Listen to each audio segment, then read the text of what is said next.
ஓம் நமோ பகவதே ஸ்ரீரமணாய. கடந்த 3 நாட்களாக நான் திருவண்ணாமலையில் ஸ்ரீ ரமணர் வாழ்ந்த காலத்திலேயே வாழ்ந்த சேஷாத்ரி சுவாமிகளை பற்றி நாம் பார்த்தோம். ஞானிகள் தவம் செய்பவர்களாக இருப்பார்கள் அல்லது வாணிபம் செய்பவர்களாக இருப்பார்கள், உலகத்தை ஆளும் மன்னர்களாக இருப்பார்கள், இறந்து உண்ணும் பிச்சைக்காரர்களாக இருப்பார்கள். கடந்த காலத்தை பற்றி ஒருபோதும் நினைக்க மாட்டார்கள். எதிர்காலம் எப்படி இருக்கும் என்று சிந்திக்க மாட்டார்கள். இடையராது நிகழ்காலத்திலேயே இருப்பார்கள். உணவு ருசியற்று எந்த உணவு எதிரே வைக்கப்பட்டதோ அதை மௌனமாக உண்பார்கள். வானம் கீழே விழினும் சூரியன் நிலவாக மாறினாலும் பிணம் எழுந்து வந்தாலும் அதை புதுமையாக பார்க்க மாட்டார்கள். நன்மைக்கும் தீமைக்கும் நடுவே சாட்சியாக இருப்பார்கள் என்று சொல்லி நாம் முடித்தோம் அல்லவா? வாருங்கள், தொடர்ந்து பார்ப்போம். அதுபோல்தான் பகவான் ஸ்ரீ ரமண மகரிஷியும் இப்படித்தான் ஞானியாக ஜீவமுக்தராக வாழ்ந்திருந்தார். இவை பல்வேறு நிகழ்ச்சிகளாக வெளிப்படுகின்றன. ஒருவர் அடுத்தவருடைய வாழ்வை தனக்கு சாதகமாக பயன்படுத்திக் கொள்வது அவருடைய மோசமான குணம். தன்னால் பிறருக்கு என்ன உபயோகம் என்று பார்க்காமல் பிறரால் தனக்கு என்ன உபயோகம் என்று இடையராது சிந்திப்பது, இப்படி யோசிப்பதில் தன்னுடைய யோகியதை என்ன என்பதை அவருக்கு மறந்து போகும். தன் யோகியதையை வளர்த்துக் கொள்வது என்பது குறைந்து போகும். அப்படிப்பட்ட மனம் இடையராத தந்திரத்தில் ஈடுபடும்.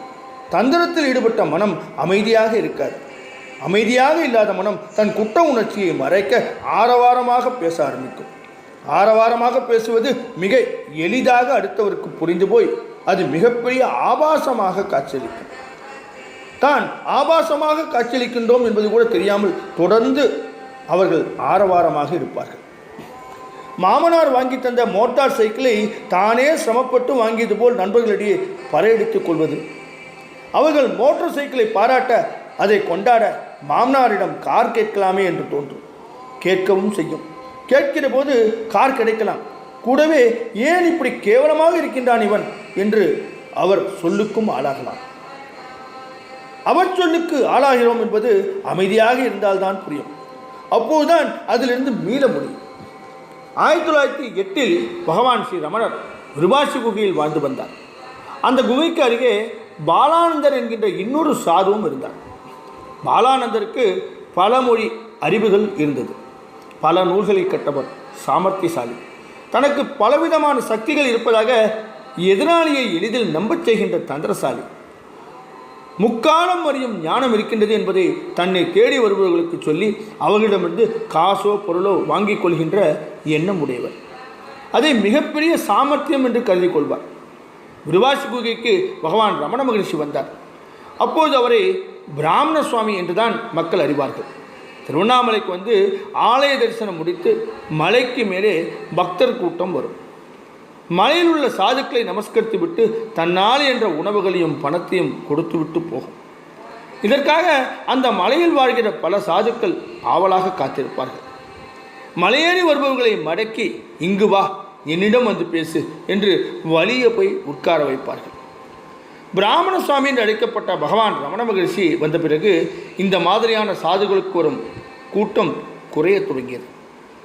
தங்களுக்கு காசு குறைவாக வருகின்றதே என்று வருத்தத்தை விட பிராமண சுவாமிக்கு அதிக வருமானம் வருகின்றது என்ற ஆதங்கத்தில் பொசுங்கி போனார்கள்.